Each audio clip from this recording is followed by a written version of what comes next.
Salut la famille, j'espère que vous allez bien. Aujourd'hui, on se retrouve pour une nouvelle vidéo de déballage et de test d'une nouvelle webcam. Et oui, après le test de la webcam OK que j'ai juste là, vous voyez pas. Aujourd'hui, on va se faire une petite Logitech. J'ai acheté chez Boulanger la C922 Pro, c'est le bundle avec le trépied. Alors, comme pour là, OK, c'était très compliqué d'avoir une webcam pendant le confinement. Tout le monde en avait besoin avec le télétravail. C'était en rupture où les prix ont doublé. Franchement, c'était abusé cette inflation. Du coup, là, les prix reviennent un petit peu à la normale. C'est pas leur prix d'origine. Mais voilà, je l'ai acheté chez Boulanger à 129 €, il me semble. Alors, pourquoi j'ai pas pris la C920, celle que tout le monde a? Pourquoi j'ai pris la C922 Pro? Déjà parce qu'il y a le trépied. Et je voulais essayer un petit peu, voir ce que ça donnait de poser une webcam sur un trépied pour essayer peut-être des nouvelles vidéos en posant la webcam par ici. Je sais pas. C'était un petit plus. Elle n'était pas spécialement plus chère que la C920. La différence, elle est que sur celle-là, on peut filmer en 720p à 60 fps. Voilà. Olé. Du coup, moi personnellement, je ne vais pas filmer en 720p. On est tous à l'ère de l'HD, enfin du Full HD et tout, donc le 1080p, ça sera très bien en 30 fps. Ça suffit largement pour faire du facecam ou pour montrer des produits. C'est pas un souci. Je pense que je vais faire une vidéo qui suit aussi pour comparer avec la OK que j'ai achetée il n'y a pas longtemps et je vous ai fait une vidéo où j'étais quand même assez content dans l'ensemble. Donc on fera une comparaison sur les produits, l'emballage et bien sûr comment elle filme quoi. Le résultat, ce qu'on attend le plus. Du coup, en caractéristique, celle-là, c'est assez classique. Capteur CMOS, je ne sais plus la taille, mais c'est un 3 mégapixels. Par contre, la lentille est en verre, pas en plastique. Il me semble que sur la OK, c'est en plastique. Je voudrais pas dire de bêtises. Je n'ai pas vérifié quand j'ai fait la vidéo la dernière fois. Là, en tout cas, je sais que c'est du verre. C'est mieux dans le temps. Ça va pas il y a moins de chances que ça se raye, que ça se ternit. C'est mieux. Du coup, on va se déballer ça. Parce qu'après, en spec, franchement, il n'y a rien de particulier de plus à dire sur ce genre de produit. Et comme pour la OK, j'ai fait mon boulet. J'ai pas pris de quoi découper le plastique. Allez, c'est bon. Bon. En tout cas, on voit la différence de prix. Enfin, la différence déjà, le packaging. Forcément, on paye un produit, on paye une marque. Là, en l'occurrence, quasiment 100 € de plus. Est-ce que c'est mieux présenté? Là, va falloir qu'on m'explique le concept. Faut qu'on m'explique le délire. Je vous montre. J'ouvre le couvercle. Il y a la webcam. What the fuck? En fait, c'est quoi le truc? Ah oui, c'est sûr, c'est joli. On ouvre le truc, boum, on tombe sur le produit. Mais c'est quoi? À quelle heure le carton qui se pose sur la webcam, à quelle heure ça la protège? Non mais ça, franchement, ça me rend dingue. Dingue! Ah bah ouais, c'est dingue! Ça me rend dingue. Alors autant sur la OK, il n'y avait aucune protection. La caméra, elle était à l'intérieur du carton, mais au moins elle était à l'intérieur du carton. Elle était un petit peu calée parce qu'il y a un truc comme des intercalaires à l'intérieur. Elle ne pouvait pas bouger, mais elle n'était pas protégée. Mais là, c'est-à-dire que là, comme tout à l'heure, là, j'ai fait tomber la boîte comme ça. Je la fais tomber par terre. Je me défonce la caméra. Je comprends pas le délire. Donc là, autant sur la OK, j'ai mis -1 sur l'emballage et la protection. Mais autant là, je mets -1000 quoi, d'entrée. Je comprends pas, Logitech. C'est quoi le délire? Pourtant, il y a tout ça quand même d'espace. Pourquoi la webcam, elle n'est pas dans une mousse compactée? Merde, putain, c'est quand même des capteurs photo.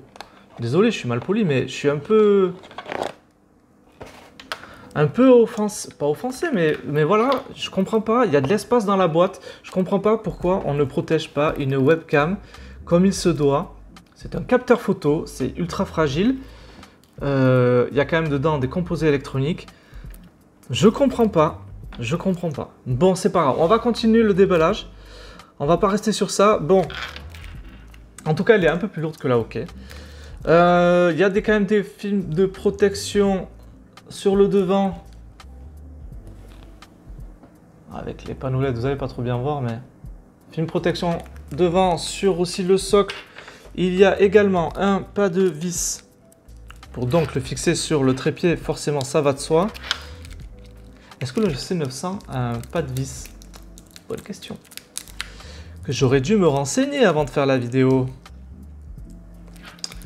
Je suis un gros feignant. Non, en vrai, quand j'achète un produit, je regarde les caractéristiques du produit qui m'intéresse. Je compare vite fait avec les autres, mais je rentre pas trop dans les détails. Là, je sais que je voulais un pas de vis. Il était sur celui-là, j'ai pas cherché ailleurs. Et puis, de toute façon, le produit était dispo et pas trop cher. Donc, là, j'enlève le plastique sur le devant. Et là, vous voyez, comparé à la OK, elle avait aussi cette protection-là sur le devant, mais elle avait en plus une protection sur la lentille. Alors, est-ce que peut-être parce que la lentille de la OK est en plastique et qu'elle mérite de la protection? Je sais pas. En tout cas, là, il y a une protection, il n'y en a pas. Il y a de la protection sur tous les plastiques. Voilà. Il y a même une protection là. En fait, ouais, il y a de la protection sur tous les... Le plastique, c'est un plastique brillant. Du coup, il y a de la protection sur tout ce qui est brillant parce que le derrière, c'est mat. Du coup, pas de protection. Franchement, hein, j'en reviens sur ça, mais je préfère qu'il n'y ait pas de protection sur le plastique. Mais une mousse, j'en sais rien, un polystyrène. Merde, putain, c'est un truc de fou. C'est pas grave. Allez, passons. On commence mal la vidéo, mais j'espère qu'on va la rattraper au moins sur la qualité de la vidéo. Le câble un peu plus court que la OK. Du coup, la OK, je dirais qu'elle faisait 2 mètres, le câble. Là, je dirais un petit 1,50 m. J'arrive pas à joindre les deux bouts de mes mains. Du coup, 1,50 m, c'est pas grave. Bon, mais donc là, voilà, hein, la Logitech C922 Pro. Après, c'est quali. Je vais pas l'enlever ça à Logitech. C'est pour ça que Logitech, d'ailleurs, devient Logi et se concentre vraiment sur du produit plus quali pour la bureautique, pour des setups un peu plus pointus, pour les gamers aussi. Ils font énormément de choses, pas bling bling, mais vraiment quali. Ce qu'on va faire, les amis, c'est que on va continuer le déballage parce qu'il y a le trépied. Voilà, vous voyez là j'aurais préféré que au lieu la webcam elle soit au-dessus, et ben elle soit juste calée là. Ça va de bon sens. Bon, du coup, il y a des notices. Il y a... Qu'est-ce que c'est ça? XSplit, 3 mois de licence. Aucun écran vert requis, supprimez, remplacez ou floutez votre arrière-plan avec XSplit. Ça fonctionne avec Skype, Discord. Ça, c'est génial. Donc, on va se l'essayer, je pense. Ok.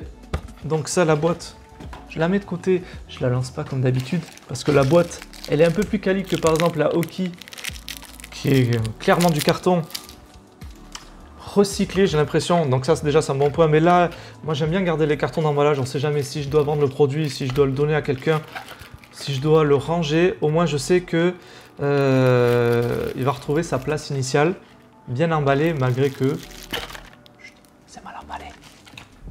Bref, voilà le trépied. Ben, il est tout petit en fait. Je me disais aussi comment ils allaient rentrer un trépied dans une boîte. Je m'attendais à un trépied plus grand.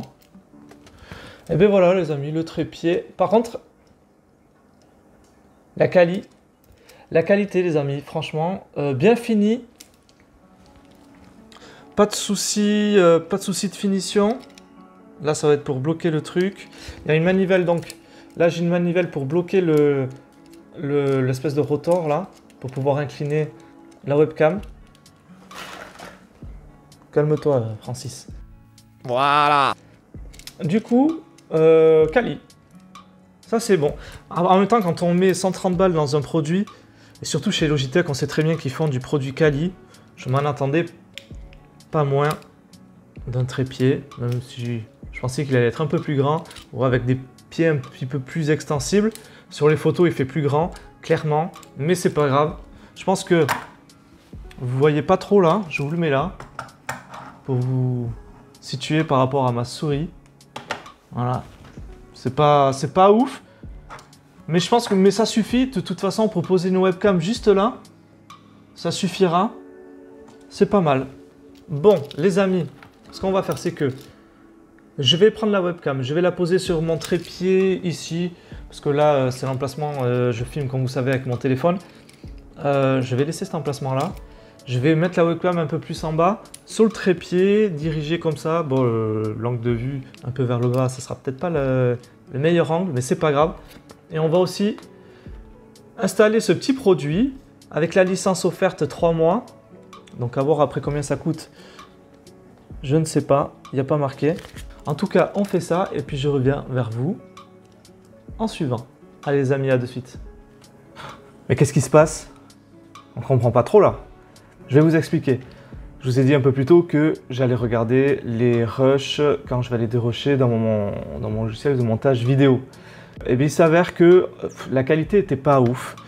Ce que j'aime bien faire moi quand je fais les vidéos de test à vie, j'ai le produit, je vous le présente, je le déballe, je le branche, je le teste et je donne mon avis comme ça à chaud sur les premières utilisations. Je m'attarde pas trop dans les paramètres, ça dépend quel produit c'est, mais en général je m'attarde pas trop dans les tests, je montre juste le produit tel qu'il est.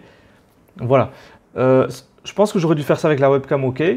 Et là vraiment avec la Logitech, en fait je me suis rendu compte que dans les paramètres, il y a vraiment beaucoup de choses à faire. Et ça pouvait améliorer clairement la qualité de l'image. Du coup là, ce que vous voyez, c'est mon enregistrement direct sur OBS. En retouchant un petit peu tous les paramètres de la caméra, j'ai vraiment passé un peu de temps sur tous les réglages en bidouillant un peu tout. Il y a vraiment énormément de choses à faire avec ce logiciel. Et surtout la webcam, on peut faire la balance des blancs, correction des gains, la netteté, qu'est-ce qu'il y a encore, le choix de couleurs. Si on veut une couleur un peu plus chaude, un peu plus froide, ça tire sur le bleu, un peu plus chaude, ça tire là, comme c'est un peu actuellement, un peu plus jaune-marron, je dirais, vraiment très léger bien sûr. Donc voilà, j'ai voulu refaire du coup quelques plans pour vous montrer vraiment un résultat plus sympathique. Ce qu'on va faire aussi après, je vais vous montrer des plans avec le XSplit, le logiciel, le VCam, parce qu'en fait, c'est vachement bien comme logiciel. On peut faire vraiment beaucoup de choses, mais on perd en qualité. Quand on veut enregistrer via OBS ce qui se passe avec le logiciel de VCam, on perd vraiment en qualité. C'est un peu plus flou, il y a moins de netteté et c'est dommage. C'est dommage. J'étais un peu emballé au début. Peut-être que vous n'allez pas le voir, je vais peut-être pas le mettre dans les montages, mes plans où j'étais vraiment emballé par le logiciel parce que on peut mettre de faux fonds verts. Vidéo YouTube, page web, photo Unsplash. Fichier média, du coup ça move mes trucs. Mais c'est la vie ce logiciel en fait. Il y a plein de choses, vraiment il y a vraiment plein de choses intéressantes à faire, mais on perdait en qualité. C'est peut-être pas important quand on fait de la rigueur de la vidéoconférence. Quand on parle avec des amis, qu'on fait juste une conversation, je sais pas, sur Skype, quelque chose comme ça. Mais en tout cas, quand on a besoin de faire du stream un peu de qualité, je parle sur Twitch, sur YouTube, ou quand on s'enregistre tout simplement lors de parties et tout, de parties de gaming, ce serait dommage un petit peu de perdre la pleine puissance, la grosse qualité de cette caméra en passant par un logiciel tierce comme VCam, qui est très bien, hein, je crache pas dessus, mais c'est dommage. Après, il faut faire la part des choses. C'est en fonction de ce que vous avez besoin. Là, pour être vraiment transparent avec vous, je préfère vous proposer une version optimale de ce qu'on peut enregistrer avec une Logitech. Là, il y a un éclairage sur le côté, j'ai un éclairage derrière. Je pense que c'est pas trop mal l'image, on verra bien à la sortie. Mais voilà, là, au niveau des réglages, je pense être bon. Là derrière, c'est toujours mon téléphone qui filme. Et là, c'est mon micro-cravate que vous entendez. Donc là, normalement, si ça a marché, ce que j'ai fait, vous entendez le micro de la caméra. Elle est à 1 mètre de moi, la caméra. Et le micro est donc, vous savez, intégré dessus. Et voilà, donc là, vous entendez mon micro-cravate. Vous allez vous faire votre avis. Le micro, quand même, de la Logitech est vraiment pas trop mal. Après, c'est une grande pièce ici où je suis. Ça résonne. Donc ça aussi, ça joue un petit peu sur la qualité. Il faudrait bien sûr de l'isolant sur les murs. Quelque chose qui enlève cet écho et qui, on va dire, étouffe un peu la voix pour qu'elle se concentre vraiment sur le devant. Voilà les amis, je vais vous montrer un petit peu quand même quelques plans avec le logiciel de la webcam. Vous allez voir qu'on peut faire vraiment des choses très sympas. Allez, on se retrouve de suite. Et donc nous revoilà les amis avec le logiciel webcam en mode normal.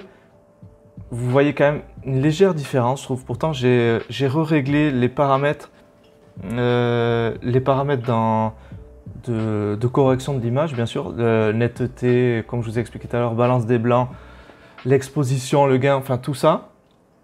Mais je ne retrouve pas la qualité d'image d'origine quand on passe simplement par OBS. Donc c'est pas grave, je vais quand même vous montrer ce qu'on peut faire. Du coup,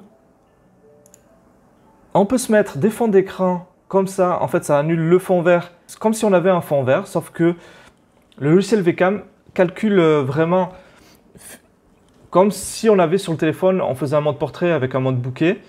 Le logiciel, en fait, il va calculer ce flou, va faire le détourage automatiquement. Il va essayer de capter le max de ce qu'on peut. Donc, vous voyez, c'est pas parfait. Il y a les lumières de l'aquarium derrière. Enfin, ça capte pas tout. Je pense qu'il doit calculer, par exemple, là je porte un t-shirt noir, il doit se dire, je garde tout ce qui est noir, donc vous voyez que derrière, ça ressort un peu. Donc voilà, il y a plusieurs images de base dans le logiciel qu'on peut mettre en fond. Voilà, c'est sympa. La chose super chouette, c'est que dans les paramètres, en fait, on peut choisir la source de l'image qu'on veut mettre en fond. Donc, soit on met une image qu'on importe nous-mêmes, on peut mettre, je vais vous montrer de suite, on peut mettre une source vidéo directement depuis YouTube. Et ça, c'est vraiment magique. Vous êtes prêts? Regardez. Voilà, là forcément, ça capte un peu derrière. Tout à l'heure, quand j'avais la webcam, j'avais fait des essais, j'avais posé ma webcam au-dessus de l'écran. Ça captait mieux. Je vais vous expliquer pourquoi. Parce que derrière moi, en fait, quand je suis face à l'écran, et derrière moi, il n'y a rien. Il n'y a rien. Du coup, la webcam se concentre vraiment, enfin le logiciel se concentre vraiment sur moi. Donc, il n'y a pas ces petits trucs que vous voyez derrière moi. C'est les lumières de l'aquarium qui ressortent. Voilà, en fait, comme la caméra est sur trépied, je la tiens à bout de bras, comme si elle était au-dessus de l'écran. Et donc, je rate un petit peu mon écran en même temps, mais donc vous voyez du coup que tout ce qui est derrière, vu que la pièce est plus grande, le logiciel va vraiment me capter à moi, enlève tout derrière. C'est beaucoup plus sympa. Je viens de reposer la webcam sur le bureau avec son trépied. Et les petites incrustations de derrière, juste là, ont disparu. Sauf si je mets la main, ça se voit. Ou c'est peut-être parce que j'étais trop près avec mon corps. Ah, vous voyez? Ok. Donc je vais m'approcher un petit peu comme ça. Bref. Vous voyez, c'est sympa. Ça, je trouve vraiment chouette. Quand on veut streamer, faire un truc... Parce que du coup, quand on stream, pour certains, je vous explique vite fait, pour d'autres, vous savez comment ça marche. On choisit la taille de son écran. Quand on stream, on met le jeu bien sûr en plein écran et on met sa webcam vraiment en plus petit en bas de l'écran. Du coup, en réduisant cette taille, je pense qu'on voit beaucoup moins les défauts de l'image, enfin la perte de qualité, comme je l'expliquais tout à l'heure en passant par le logiciel de webcam. Du coup c'est sympa. Là, j'ai pris une vidéo comme ça en fond, un truc un peu cyberpunk, parce qu'elle était en boucle, elle dure 10 heures sur YouTube. Donc c'est tout simple en fait, quand vous êtes sur le logiciel de webcam, vous copiez le lien de YouTube, vous posez dessus, c'est enfantin et ça détecte automatiquement la vidéo et ça la joue. J'ai essayé avec d'autres trucs, ça marche très bien. Donc voilà ce qu'on peut faire. On peut aussi rajouter en fond une page internet. On va essayer de suite. On va essayer de suite. Donc voilà, j'ai rajouté ma page YouTube, ma page de profil, tout simplement. Ce qui est marrant, c'est que en fait, ça capte. C'est pas mes paramètres Google. Normalement, j'ai mon YouTube en noir. On voit bien que je suis pas logué sur la page. Voilà, vous avez pu voir ce qu'on peut faire. Enfin, qu'on peut screener une page internet en arrière-plan. Par contre, on peut faire aucune interaction dessus. Par exemple, j'avais pensé que ce genre d'option, on pouvait par exemple faire une présentation internet ou parler d'un site en même temps, c'est-à-dire qu'on scrolle avec la roulette de sa souris, on scrolle, on descend la page et en même temps qu'on parle, on peut faire une présentation d'une page internet. Mais non, il n'y a aucune interaction possible. On va se rebasculer sur ma petite vidéo YouTube que je trouve vraiment... Quand ça capte pas le fond, bien évidemment. En tout cas, je trouve vraiment sympa ce logiciel. Je vais vous parler un petit peu du prix. Alors, comme je vous ai montré tout à l'heure, c'était sur le papier, c'était un essai pour la licence de la Webcam de 3 mois. Les 3 mois, ça coûte 26 € exactement sur le site.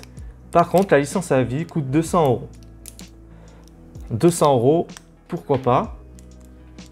À voir ce que vous voulez faire. Si vous êtes un petit peu tatillon sur la qualité, n'y allez pas pour 200 €. Vous pouvez acheter un fond vert, par exemple de chez Elgato, ils font de très bons fonds verts. Et pour 200 €, vous êtes bien équipé sur OBS, les fonds verts ils sont gérés. Et c'est très bien géré aussi si vous utilisez des logiciels comme Premiere ou Final Cut. Donc 200 € l'abonnement à vie pour ce logiciel, pourquoi pas? Moi en tout cas ce que je vais faire c'est que pendant ces 3 mois je vais quand même tester à fond en changeant un petit peu, je sais pas, en essayant de trouver un éclairage vraiment le plus optimisé, trouver peut-être un fond animé ou un fond fixe qui serait vraiment adapté et qu'on ne perdrait pas, vous voyez tout ça là, toute cette perte de texture. Peut-être que je suis tout simple, là je le remarque un petit peu, voilà ce que en fait il faut vraiment passer du temps, si on veut garder ce logiciel, il faut vraiment passer du temps sur des tests. La webcam elle est vraiment bien quand on se trouve à moins d'1 mètre. Moi j'ai un grand bureau, j'ai un grand écran, c'est assez espacé de moi, il y a un peu de recul, donc vous voyez, on perd moins en détourage par exemple là autour de la main que si je me recule, ça part de suite un peu plus en sucette. On perd tout le détourage. Donc, je pense que vraiment, il faut se retrouver là à 50-60 cm de la webcam pour vraiment profiter du logiciel et de la qualité de cette petite webcam. Bon, maintenant, je vais arrêter l'enregistrement avec le logiciel webcam. De toute façon, il n'y a rien de plus à vous montrer. On va rebasculer sur la webcam et on va terminer et je vais vous donner mon avis. Et donc nous revoilà les amis avec l'enregistrement de base de la webcam. J'ai essayé de retrouver vite fait les paramètres parce que j'ai l'impression que quand on arrête l'enregistrement, qu'on bascule du logiciel webcam ou directement quand je bascule sur mon truc, il y a 2-3 réglages qui se perdent, surtout sur la balance des blancs et de l'exposition. Je suis obligé un petit peu de retoucher, donc j'espère que j'ai retrouvé un petit peu l'image de tout à l'heure. Les amis, sur cet essai de cette webcam Logitech, la C922 Pro, je suis vraiment très content. Globalement, je parle de la webcam, de sa finition, de sa qualité d'enregistrement, surtout des réglages que j'ai pu faire sur OBS. Je vous montrerai dans la vidéo de comparaison avec la webcam OK. Je vais faire un petit match. Vous allez voir que on peut vraiment faire beaucoup plus de retouches sur la webcam de Logitech au niveau des paramètres de réglage. De la netteté, exposition, bref, je ne vais pas tout vous répéter, mais il y a vraiment beaucoup plus de choses à faire sur la Logitech. Donc ça justifie son prix. On peut vraiment exploiter à fond les paramètres de la webcam. Donc ça, c'est quand même un gros point. Le micro est pas mal. Le trépied est chouette. Voilà, tout est bien, mais je reviens sur le packaging qui m'a vraiment choqué. Et je suis vraiment je suis vraiment, enfin, je comprends toujours pas. Je suis choqué parce que sur un produit comme ça, à ce prix-là, on ne peut pas faire l'impasse sur la protection du produit juste pour qu'il soit bien présenté quand on ouvre la boîte ou n'importe. C'est vraiment important. Je le répète, mais c'est quand même super fragile comme matériel. C'est petit. Et surtout, si vous avez, vous aussi, des webcams de chez Logitech, pas de ce modèle, d'autres, et qu'ils sont emballés différemment, dites-le moi en commentaire pour voir si c'est vraiment ce modèle-là où la caméra se trouve vers le haut ou sur les autres modèles, la caméra est mieux emballée, se trouve mieux dans le carton, plus protégée. Voilà, est-ce que c'est parce qu'il y avait le trépied dans la boîte et je sais pas, ils ont dû le disposer différemment. En tout cas, vous avez bien vu quand j'ai déballé dans le carton, au milieu, il y avait largement la place de protéger mieux la caméra. Et je pense que c'est vraiment indispensable quand on achète ce genre de matériel très fragile à ce prix-là. Je préfère qu'il soit mieux protégé qu'il soit mieux présenté. Voilà en tout cas les amis. Je reste quand même sur une très bonne note pour la caméra. On se retrouve très bientôt pour un peu le match, le duel des caméras. Et je pense que ce sont les deux meilleures webcams, enfin les deux meilleures marques sur le marché, en tout cas pour les webcams. Donc la marque OK et Logitech. Sauf que OK a très peu de déclinaisons en webcam. Mais bon, celle que j'ai prise, c'est la plus connue. C'est comme si c'était la C920. Donc la prochaine vidéo, c'est un match de test, de comparaison. On mettra côte à côte les images. Vous ferez votre avis sur laquelle est meilleure, laquelle justifie son prix. Et voilà les amis, j'ai vraiment hâte de faire ce petit duel. Ça va être, je pense, vraiment intéressant de comparer. Et du coup, on se retrouve très vite sur la chaîne. Allez, ciao les amis.